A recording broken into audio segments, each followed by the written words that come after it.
KREM 2 News 10 at 10 begins now. Good evening. Thank you for joining us tonight for KREM 2 News 10 at 10, where we give you more news in less time. I'm Cody Proctor. Let's get started tonight by taking a look at what could be a frigid weekend with both highs and overnight temperatures expected to drop below freezing. Chief Meteorologist Jeremy Legoo is joining us now tonight to set us up for the weekend. Well, our colder air mass is here, and that means the next couple of days wind up a little bit cooler than what we've been experiencing. Really, it's the overnight lows that are going to have the biggest impact. Not much going on in the atmosphere. A couple of light snow showers popped up earlier tonight up in the mountains of North Idaho, and that trend is going to hold, but that's going to be the extent of it. Tomorrow morning, we wake up to temperatures in the teens pretty widespread across northern Washington and North Idaho. 20s as you make your way down into the Palouse, but it is low 20s for a lot of us. By the afternoon, we top out back up near 30 degrees. The Palouse, low 30s. Up in northern Washington and North Idaho, think upper 20s. That's the trend Sunday as well, but those overnights are where we're going to start to get cooler. As we fall back into the teens each night, it is going to be more difficult for us to warm up, so each afternoon winds up a little cooler in the coming days. Jeremy, thank you so much. Let's go now to Nightbeat for a quick look at the day's top stories. The Oregon man who kidnapped 2 women and built a cell in his garage will now spend the rest of his life behind bars. A federal judge sentenced 30-year-old Nagasi Zuberi to life in prison this afternoon. The FBI claimed in July of 2023 he posed as an undercover officer, kidnapping a woman from Seattle. He then drove about 450 miles to his home in Oregon, sexually assaulting her on the way. That woman later escaped. Prosecutors also linked Zuberi to a second kidnapping, this time in May of 2023, claiming he abducted a woman outside a bar and then sexually assaulted her. Zuberi represented himself during the sentencing and told the judge, quote, "I do not deserve life in prison because I am innocent." Tonight, police busy looking for the driver who crashed into a homeless camp in northeast Portland, just off of Interstate 205. It happened around 1 o'clock this morning. According to Portland police, a car hit some tents. Luckily, no one was hurt. Some people living in that camp spoke about that close call. If it wasn't for all of our stuff, we would be dead. The car literally went right over the top of us.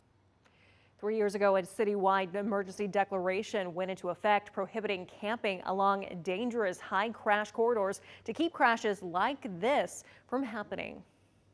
And tonight, lawmakers in Olympia are working to ban the sale of a poison that dozens of young people bought on Amazon, then used to end their lives. That product's 99% pure sodium nitrite. At this strength, there's no household use, yet Amazon sold it for years online. Well, this morning, lawmakers held the first hearing to consider outlawing the substance. If it passes, Washington would be the 4th state in the country to ban it.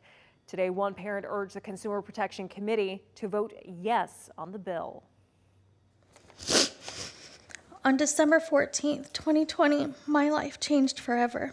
My 15-year-old son, Tyler, died by suicide after ingesting sodium nitrate, a chemical sold as a food preservative that he was able to purchase with ease through Amazon.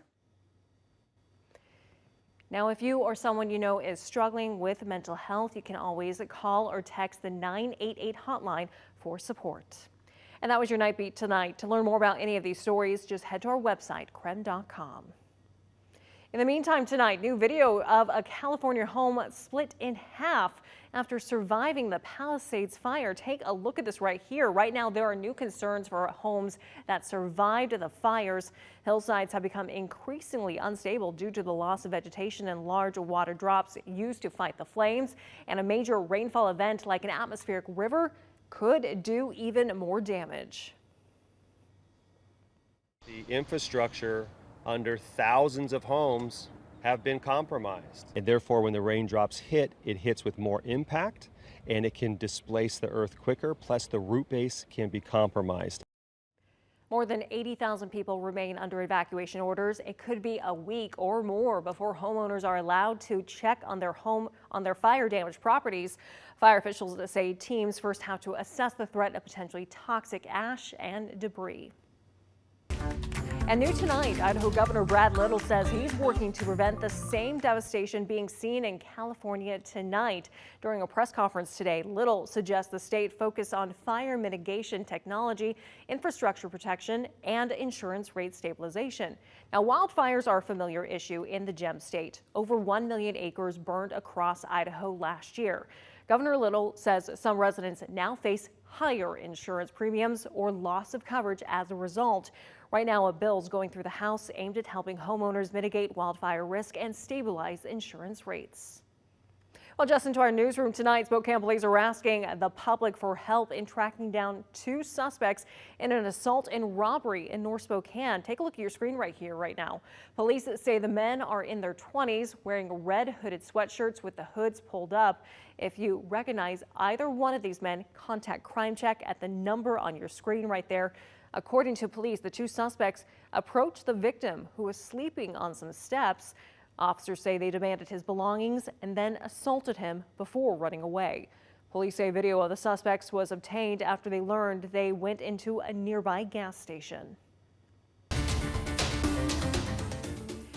The Supreme Court cleared the way for a ban on TikTok in the United States. The High Court issued a ruling allowing a ban on the app to take effect this Sunday. Now, this morning, the court rejected an appeal from TikTok's owners, claiming the controversial ban violates the First Amendment. Justices sided with the Biden administration, which warned the app posed a grave national security threat because of its ties to China. The Biden administration says it doesn't plan to enforce the ban and will leave that instead up to President-elect Donald Trump.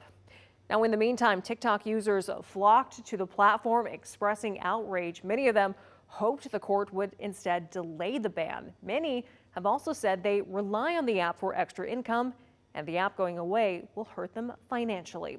KREM 2's Christian Garza spoke with a pair of content creators about their concerns with the upcoming ban. It's changed my life, like, for real. An app that started back in 2016 I want to make myself completely transparent. is ending after cultivating billions of users around the world. TikTok was where I had my first viral video. Jumpstarting the careers of many, like Noah Orion, who has grown his audience on the app to more than 127,000, creating what he calls the wall of sound. It's a wall of speakers that has grown with every 1,000 followers he gets. Just watering my giant wall of speakers. And even though he's been using the app for years, Orion says he isn't sad about the ban because it means that the people looking for his content on the app will now be spread to other platforms. TikTok seems to have a fan base that is super fast to follow to an account, but honestly doesn't have as much of an attention span as, say, maybe Instagram fans or Facebook users or YouTube users. As a personal creator, it doesn't help us much. We want people actually paying attention to what we're putting out into this, whole plethora of videos that are being created. For many people, scrolling through the app is just a way to pass the time. But for some creators, it's also a lifeline. I'm kind of saddened by it. Ross Lindsay, otherwise known as Fish Bloopers to more than 30,000 people on TikTok, says he started his journey as a content creator about a year ago. Let's go fishing. And while he is on other apps, he says he enjoys TikTok and the positive impact it's had on his life. But it really changed my life. It let me put a little bit of extra money towards my car payment. After hearing about the ban, Lindsay says positive messages have been pouring in about his content.